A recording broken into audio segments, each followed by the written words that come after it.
ემუქრებათ ორ სოციალურად დაუცველ 85 ოჯახს ღია ცის ქვეშ დარჩენა. საუბარია ისნის რაიონში ყოფილ სამხედრო ჰოსპიტალში შესახლებულ ადამიანებზე, მათ ჯერ არ იციან სად უნდა იცხოვრონ. მას შემდეგ რაც დევნილთა სამინისტროს ბალანსზე მყოფი სამხედრო ჰოსპიტალიდან გამოასახლებენ, მანამდე კი შენობის რეაბილიტაციის ფარგლებში მყოფებს ელექტროენერგიას და წყლის მიწოდება სავარაუდოდ უკვე ხვალიდან შეუწყვეტენ.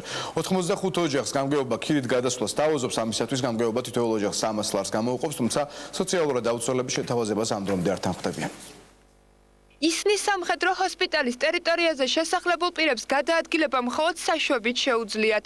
ტერიტორიაზე შესვლის უფლება მხოლოდ იქ მცხოვრებ ადამიანებს, საჯარო სამსახურის თანამშრომლებსა და ჟურნალისტებს აქვთ.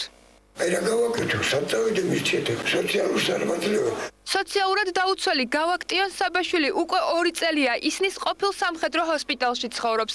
იგის მენა დაქვეითებულია, სოციალური დახმარება არ აქვს. ბევრ სხვა პრობლემასთან ერთად ახლა უკვე ახალი საფიქრალი გაუჩნდა. სად უნდა იცხოვროს მას შემდეგ, რაც დევნილთა სამინისტროს ბალანსზე მყოფი სამხედრო ჰოსპიტალიდან გამოასახლებენ. სხვა ოჯახებისგან განსხვავებით მისთვის სახელმწიფო ხარჯებით მინის დაქირავება არავის შეუთავაზებია. არანაირი გასასვლელი მე არ მაქვს, არსად გზა არ მაქვს რომ წავიდე, ვარ 2 წელს შუა, გასასვლელი არსად არ მაქვს. ერთ-ერთი რა ჩავარდნილი ვარ, ვარ ლაპარაკობ, მსმენა დაკარგული კუნჩები, მეკუნჩება, ფეხები მეკუნჩება, კუნჩები არ მივარ გასახსრები. აი რომ მითქენ დადი, წარმოდგენ კაპიკი ფული არ მაქვს, რა გავაკეთო, ან ვის შევეკედლო, ვის შევჩივლო, ვისთან მივიდე. ესე რომ ორი გზა მაქვს, ან თავი უნდა მოვიკლა, ან ქუჩაში უნდა აღმოჩნდე.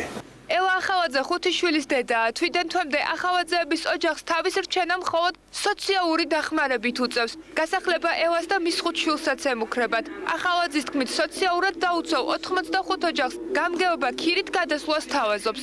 თითოეულ ოჯახს ამისთვის გამგეობას 300 ლარს გამოუყოფს. თუმცა სოციალურად დაუცველების შეთავაზებას არ თანხმდებიან.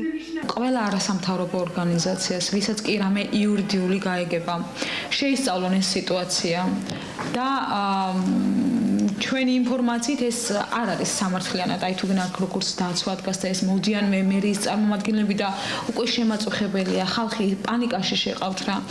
გარდა იმისა, რომ ატყუილებენ და ჩემი თხოვნა არის, აი უდიდესი თხოვნა და მე მგონი ყველა სახელით რომ შეისწავლონ ეს მდგომარეობა და სახელმწიფოსაც ურჩიონ რომ იქნებ რაღაცა გზა მარტივი არსებობდეს ჩვენი სხვა თავშესაფრისთვის. ქირა ჩვენ არ გვინდა. თქვენ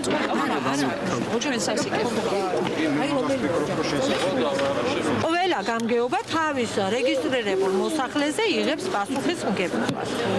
ისანი იღებს ისნის რაიონის. სად წერია მე მაინტერესებს ის სადაც თქვენი ვალდებულება წერია იმ ადამიანის მიერ, ვისაც სახლი არ აქვს გადაგიხდით. მე უნდა განიხილოთ ვისგანაც ხართ აქნესულები, ვისი თხოვნითაც თუ ბრძანებითაც თულაც არის.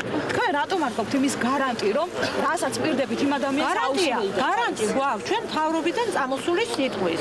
ემუქრება თუ არა სოციალურად დაუცველ 85 ოჯახს ღია ცის ქვეშ დარჩენა. ამ კითხვით ჩვენ ისნის რაიონის გამგებლის მოადგილეს ირაკლი მენაბდეს მივმართეთ.